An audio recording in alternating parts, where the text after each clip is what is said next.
Hey, what's going on, everybody? It's Identity again with another Dragon's Dogma 2 video. Now, this is a topic I've been wanting to tackle ever since I saw how vast the character creator in Dragon's Dogma 2 is, how much you're able to alter. I mean, the designs and the characters that people have made thus far are pretty mind-blowing. They've made iconic characters. I even saw an elven Nick Fury, some overly deformed character with a huge waist, small legs, just crazy creations that people have made.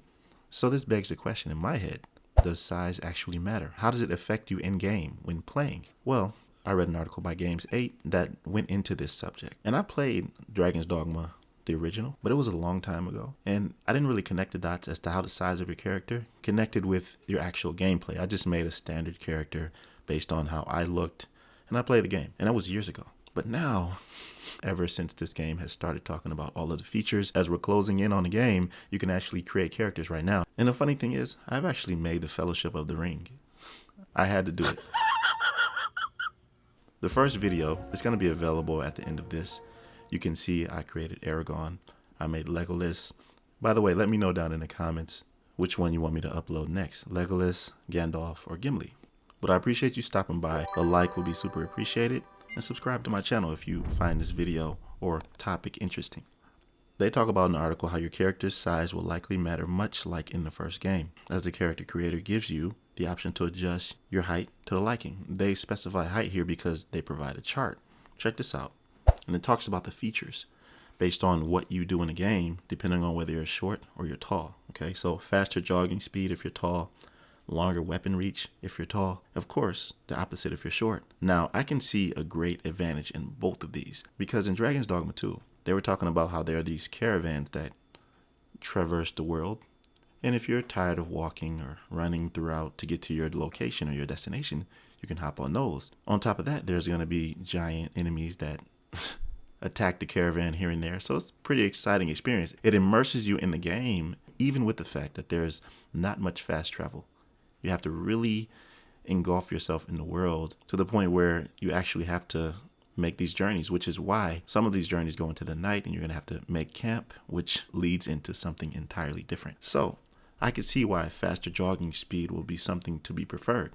Also, longer weapon reach. You know that there are giant enemies and you're going to want to have reach when fighting these things, especially if you have like the warrior class. You see how long those swords are. That's crazy. I actually can't wait to use the warrior class. It's not one of the 4 starting classes. I'm going to start with the fighter and work my way along to it, because it seems like the warrior is going to be the secret sauce to taking out these giant enemies based on how the developers talked about how they've been buffed since the first game. Now, of course, you don't have smaller hitboxes when you're tall, but you do when you're short, and you can't move between monsters' legs. So what do you want to do? What kind of fighter do you want to be when it comes to fighting these big monsters? Do you want to be short and nimble and be able to have smaller hitboxes and dodge and be... It just depends on your playstyle. And I think that's cool. The size of your character inadvertently makes you susceptible or victim to certain things or not in the game. And I think that's just a natural way based on you creating your character. And I think it's pretty clever of what the developers did here. Now, this is a good one.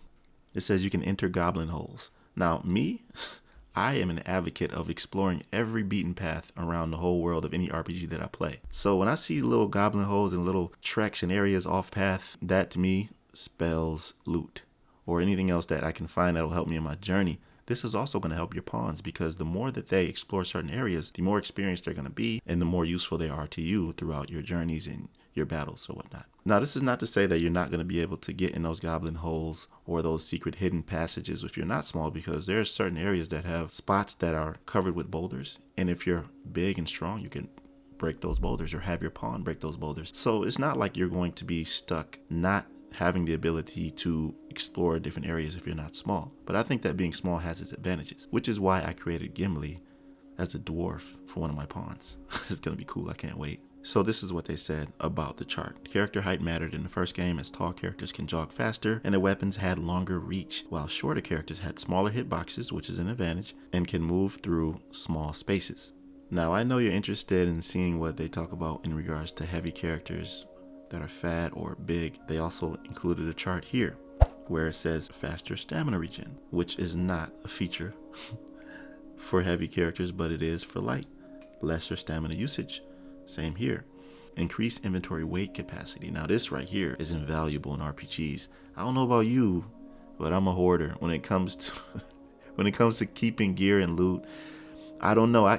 The gear could be trash with some of the attributes, but it could have one god rolled attribute, and I'm just banking on that one piece just because of that. Or it could have some stat that I need to complete my build on my gear that I'm using that no other piece has, so I'm just keeping it for that. Or I could be keeping gear or weapons just because I like how it looks, even if it's trash. I'm not the only one. I know people personally who are hoarders and who will look at this as something that is valuable to them. Increased inventory weight capacity is something that everybody wants. I hate being over encumbered. And every time I'm over encumbered, I just drop maybe 2 items and then 5 minutes later, I'm over encumbered again. But anyways, that's an advantage that you have when being heavy. You don't necessarily have to be fat. You could probably be muscular and big.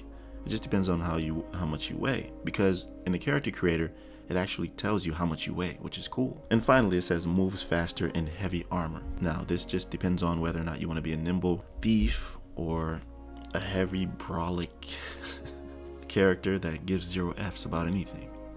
Yeah, so it's all preference, but your preference actually affects your gameplay, which is not common in many games, and that's really cool. Usually you can make a character that's just aesthetically pleasing the way that you want him to look, and it has no effect on your gameplay. I think that this character creator is very dynamic. It's going to add a lot of value to the game and a lot of replay value because of the fact that you're going to be like, okay, I want to beat the game and create another character that's big or small to experience the game in that way. And I'm really curious to see how, when you make your pawns, so of course, if you make like a medium-sized character, you're going to want to make a pawn that's big, just so you can see how they move and fight. So basically, in a nutshell, size affects your character's stats and the ability to interact with the environment and elements depending on if they're tall, short, lighter, or heavier. They did say this though, certain gameplay features are affected by your character's height. However, you have the option to transmute your character with items in Dragon's Dogma 2. So you can always alter the appearance and body build of your character. So if you're not happy with one of your builds, then you can switch it up every now and then. I don't know what it's going to cost. I don't know what you're going to need, but I think that having that option is good so you're not stuck with that throughout the whole playthrough. That's pretty much it for this video. I just wanted to talk about this because I figured it was something important, something for you to think about before starting your game. It comes out really soon. I cannot wait to start playing this game. I've already made my main character. I made all of my pawns and I'm ready. So let me know what you think about this down below in the comments. Also, tell me which character from the Fellowship you want me to post. I've already made the videos. I just don't know which one I should put on YouTube. They're between Legolas, Gandalf, and Gimli. So like the video if you liked it. Also subscribe to my channel if you're new here. I'll see you in the next one. Be right out.